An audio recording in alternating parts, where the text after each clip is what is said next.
The All-Star break is officially here, and the Boston Red Sox are heading into it blazing hot.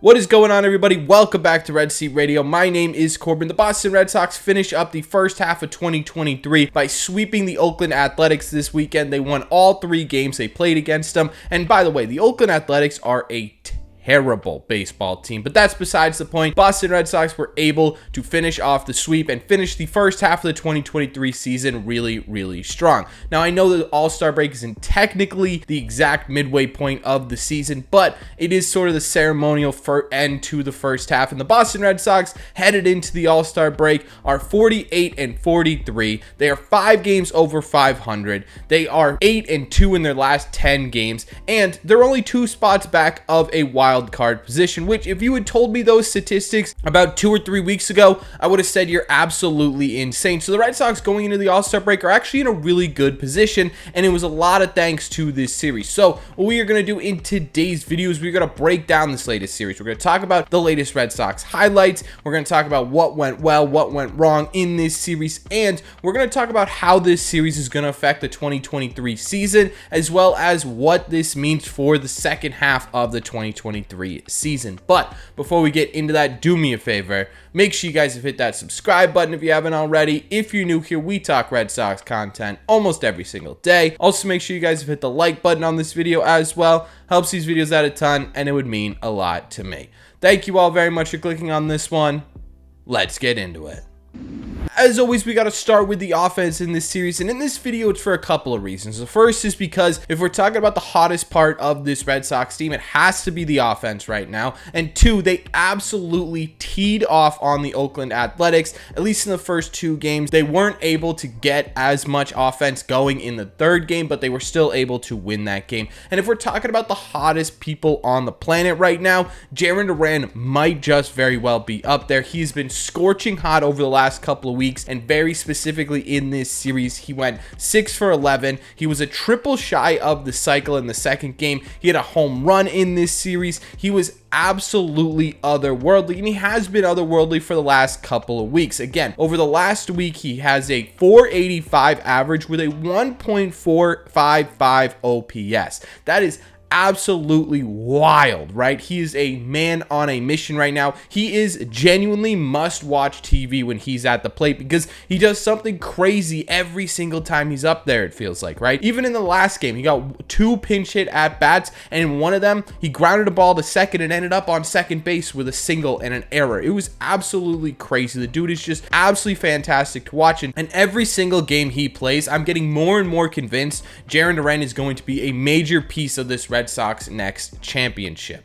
Outside of Jarren Duran, the rest of the offense was on fire as well, but Masataka Yoshida is also insanely hot right now. He only played in 2 games, but he had an RBI in both those games. He had multiple hits in both of those games. He had a really clutch home run to take the lead in that last game for the Red Sox in the 8th inning. Another guy that finished the first half on fire, hitting 361 with a 910 OPS over his last 10 games. Masataka Yoshida, in the first half in general, I would say overall has been your best hitter, right? Not most consistent, but best hitter of the first half of 2023. I would love to see a combination of Jarren Duran, Masataka Yoshida, Verdugo, Turner, and Rafael Devers at the top of this order throughout the entirety of the second half. I feel like that puts the Red Sox in a really good spot. Christian Arroyo also had a really great series. He went 4 for 8, so hitting 500 in the 2 games that he played. He had an RBI in each game as well as a really clutch RBI double in the finale of this series. He's also heating up a bit at the plate, hitting 471 with a 1088 OPS over his last week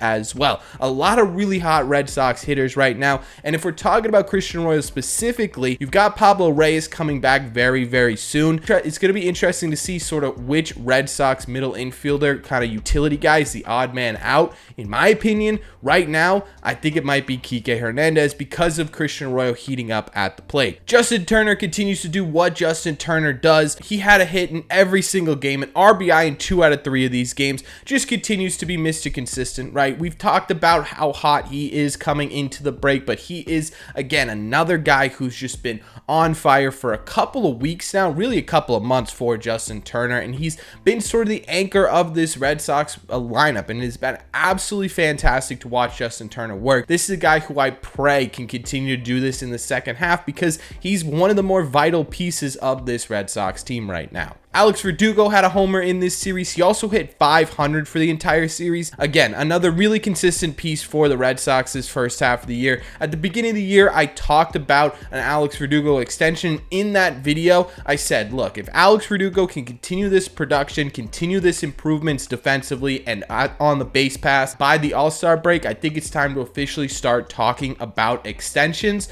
and that's where we're at right now. So I would expect a little bit of extension talk as the second half kicks off. Adam Duvall had a home run in this series, his first home run since 6/20, June 20th. That was his only hit of the entire series, though. He is really, really cold, but at least he still has that power going. And outside of that, you got RBIs from all over, right? Rob Refsnyder, Rafael Devers. You were getting RBI production from the entirety of your lineup, and that's exactly what they should have done, right? The A's are an absolutely terrible, abysmal pitching staff, and the Red Sox did need to tee off on them, and they did need to crush them like this. And I know you're sitting there thinking like, yeah, Corbin, of course the offense was good. The A's are terrible. Well, so far this year, the Boston Red Sox have tended to play down to their opponent. Having a series like this where you are facing one of the worst teams in baseball and you don't play down to them is a really, really great sign, especially to finish off the first half of 2023, where you're just absolutely blazing hot to run into a team that is just so ice cold in the Oakland A's. I mean,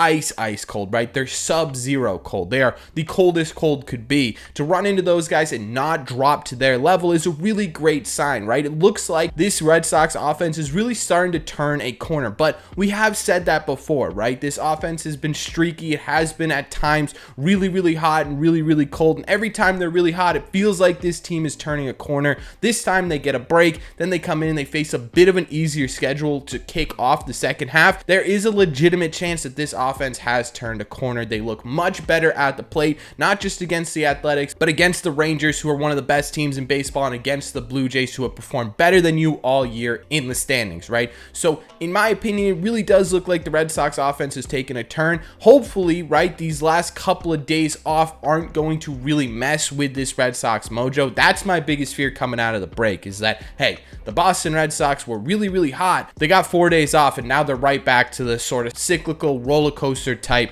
offense that we've seen in the past. But in this series in particular, they were absolutely fantastic. As for the pitching in this series, it was okay, especially with the fact that you had 2 openers in this series. The first game was an opener in Brennan Bernardino, who technically got the start here. He did well in 2 innings with 3 Ks and no runs, but in my opinion, the real starter of this game was Nick Pivetta, who went 5 innings, allowing 2 earned on 3 hits and striking out 8. He kind of got screwed a little bit with his earned runs by a rough play in the outfield by Duran, but overall, a really good outing from Nick Pivetta, who has become a fantastic piece for this Red Sox team in the bullpen, especially now that Josh Winkowski's sort of fallen off a cliff. Nick Pivetta coming in and sort of being that Josh Winkowski that we had at the beginning of the year has been absolutely vital for this Red Sox team. The one non-opener in this series was James Paxton, who continues to just be a model of consistency for the Boston Red Sox. He went 6 innings, allowing 6 hits and 2 earned on 2 solo shots while striking out 3. Not exactly a dominant performance by James Paxton, but at the same time too, it was just one of those consistent, well put together starts from a guy who's been consistently putting together well-made starts every single time out there this entire first half. James Paxton is one of the more interesting people to pay attention in the second half, not only because of trades, but because of whether or not he can keep up this consistency. And the final game of this series again saw an opener to finish off the first half. They technically had Taylor Scott start this one. He went 1 inning, allowed 1 run, but no earned runs, right? I mean, he was fine. Chris Murphy got the most innings in this one. He struggled out of the gate and allowed 1 earned while walking 4, but really settled in and only allowed that 1 run after coming in and immediately letting it up, basically. And then he ended up striking out 4 as well. So a bit of a rocky beginning of the outing for Chris Murphy, but he really settled in and he really got things done. If we're talking in terms of the first half, Chris Murphy has been absolutely fantastic and appears to be a sort of guy in this Red Sox bullpen. It's still a pretty small sample size, and Chris Murphy does have some things to work on, but he looks like he could be a pretty valuable left-handed arm out of the Red Sox bullpen. And speaking of the Red Sox bullpen, yeah, it was good, right? Guys like Martin and Kenley should come in and they should absolutely shut down offenses like the Oakland Athletics, and that's exactly what they did. Joely had his first appearance coming back from the IL, and it actually looked really great, right? He was hitting his locations for the most part with his changeup. His sinker was hitting his locations. He was getting a lot of swings and misses. He wasn't walking a ton of batters. Joely looked like a much different pitcher. Very small sample size, but I would love for his season to turn around right here because he could be a pretty valuable asset out of the Red Sox bullpen. But overall, most of the bullpen was used at the beginning of these games, so it's hard to sort of judge the overall ability of the bullpen. But I think in general, right, they shut down one of the worst offenses in baseball, which again, they should have done. Overall, again, the pitching in this series was good, and you're probably sitting there like, no crap, Corbin, it's the Oakland Athletics. But again, I want to point out that so far this year, the Red Sox have really played down to their opponents, so this was a big series win, especially because it was a sweep, and especially because in the first two games, they dominated the A's the way a good team should dominate the A's, right? You put yourself in a really great position coming into the second half. You are comfortably over 500 right now. You are comfortably in this wild card race, and you've got a little bit of a lesser schedule now. It was honestly a very 2023 Red Sox thing to do,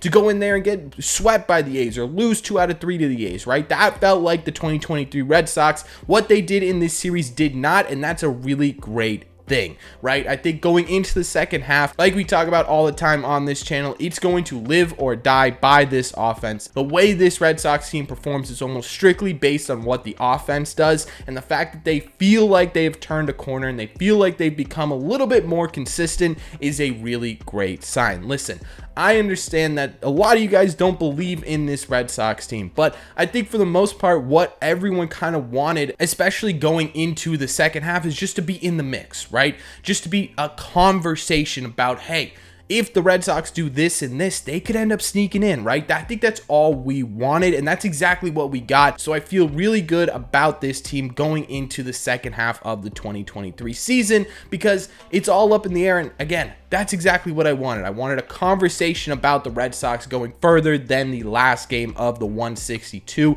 and that's exactly what we're getting. So overall, there have been some ups, there have been some downs, but I think the Red Sox finished this first half strong, and they finished it offensively blazing hot. But that's just my opinion, so let me know in the comment section down below, what did you think of this latest series? What do you think of the offense right now? What do you think of specific players in the offense right now being insanely hot? What do you think of the pitching? What do you think of everything that went on in this Oakland A's series? And let me know if it points to anything happening in the second half. Let me know all your thoughts on the latest Red Sox series in the comment section down below. As always, if you made it to the end of this video, do me a favor, make sure you guys have hit that subscribe button if you haven't already. If you're new here, we talk Red Sox content almost every single day. Also, make sure you guys have hit the like button on this video as well. Helps these videos out a ton, and it would mean a lot to me. Thank you all very much for clicking on this one, and I will see you in the red seats.